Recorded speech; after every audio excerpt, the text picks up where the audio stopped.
are class oppressions, are class grievances. And he said, it's 30% of the population we're going to call them non-white, and therefore they're diverse. And then where we ended up, it was this ridiculous situation where, to take a caricature, you have Meghan Markle, the Duchess, who is half black, lamenting to Oprah Winfrey, who is a multi-billionaire, about their shared grievances as being non-whites, or LeBron James complaining. And so that was a very brilliant thing the left did, because once they made race the arbiter of oppression and being the oppressed and the victimized, then class didn't matter anymore. And now we have this elite who says that they're not white in a particular percentage, and all of a sudden we don't really care about the circumstances of their home, their car, their wealth, their income. It doesn't matter anymore. They're going to be perpetual victims on the basis that they are diverse. And the left really massaged that in such a way that I don't think anybody quite knew what was going on until they sprung it on us. Well, there's a real attraction to a kind of deep narcissism there. And I think I first encountered that probably at Ivy League schools in the US. So I'm a Canadian and not that familiar with the more differentiated class structure in the US. And so when I went down to teach at Harvard, it was an anthropological adventure for me, as well as let's call it a research-oriented adventure and an intellectual adventure. And I didn't understand as much as I do now what dynamic the Ivy League schools played in the US in terms of ensuring upward mobility. And I knew at Harvard, I believe it was when I was there in the 90s, the estimate was that 40% of Harvard undergraduates would be billionaires by the age of 40. And that was 30 years ago. And so that was quite a substantial amount of money then. And the whole point is that if you got into an Ivy League school, as soon as you got in, you were basically a member of the 1%. Now, you might have been a junior member, but you were definitely a member. And I thought that was perfectly fine because the Ivy Leagues did a damn fine job of merit-based selection. Now, it wasn't perfect. There were legacy students, for example, and there was a bit of play in the system there. But fundamentally, Harvard and the other Ivy Leagues had transformed themselves from old boys clubs in the 1960s into highly elite intellectual institutions by the 1990s. But then what I saw too, and this was so interesting, was that being junior members of the 1%, with almost certain hallmark of long-term success as a consequence of Ivy League admission, wasn't enough for many students and their idiot professors.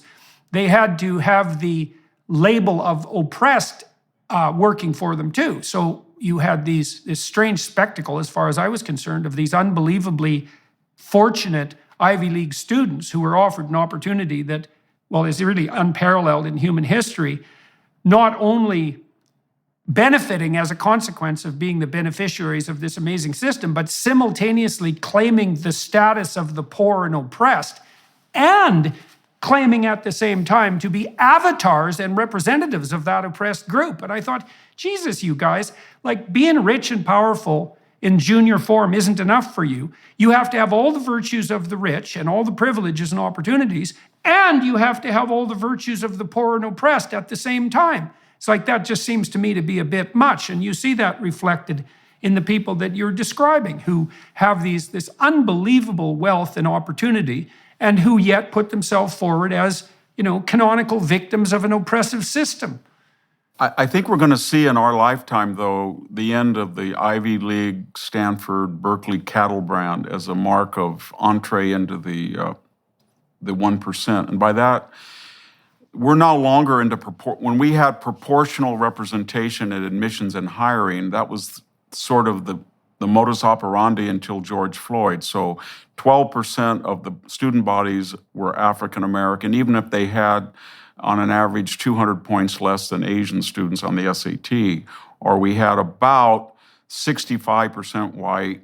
Asians were, of course, treated like Jews in the 1930s. They were discriminated against, so their numbers would only be about 20%, where otherwise they would have been 40%, and Latinos were about 12%. But after George Floyd, we went into a radical compensatory or repertory admissions. So Stanford, where I work, just announced their new class profile.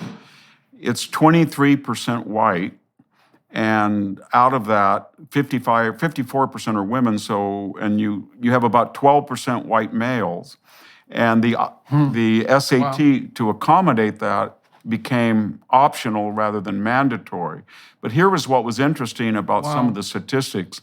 They would not allow anybody to have information about how many students that were admitted this year actually took the optional SAT. They wouldn't release that. But they did, for some reason, release the fact, and I think they were proud of it, that of those very rare students, I think it's 0.1 or something, who get a perfect score, which is almost impossible to do on the SAT in math and in the analysis and, of course, in English and composition, they rejected 70% of them.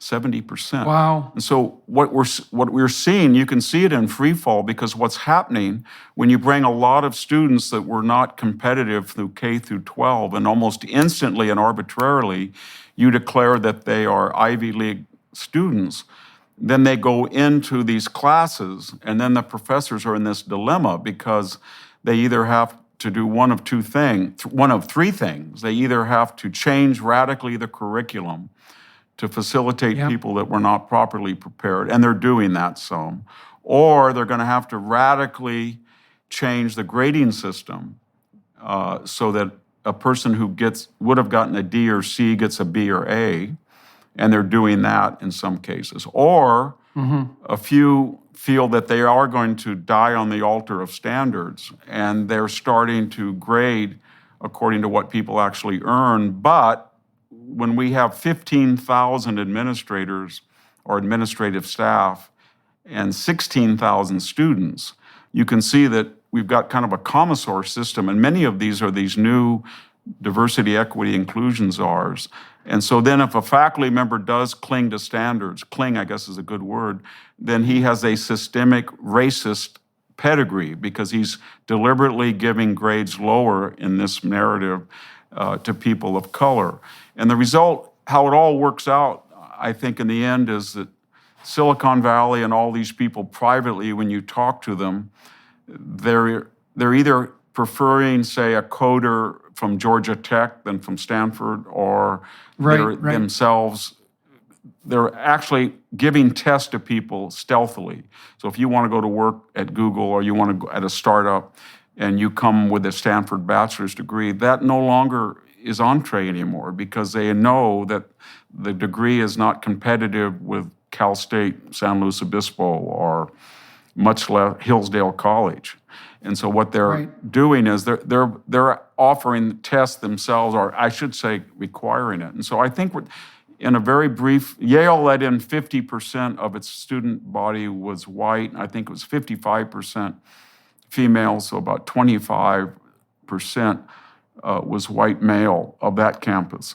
And so they've deliberately taken a whole demographic, and I think you wisely pointed out legacies and athletes. So out of that small reduced demographic are many, or if not the majority of legacies. So what we've done now in the space of 3 years is pretty much disenfranchise the white working class male who had a chance to go to these blue chip universities on the basis of meritocratic SAT scores or GPAs.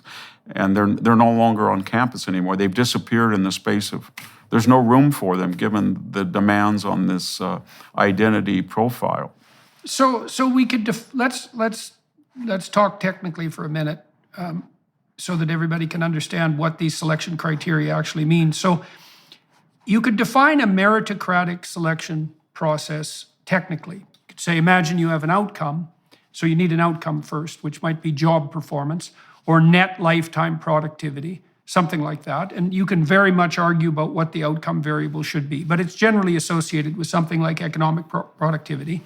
And having made that measure, so that might be income, it might be number of people you employ in your lifetime, might be number of businesses that you generate, might be number of creative enterprises that you engage in. There's a variety of different measures of, say, lifetime productive and creative output.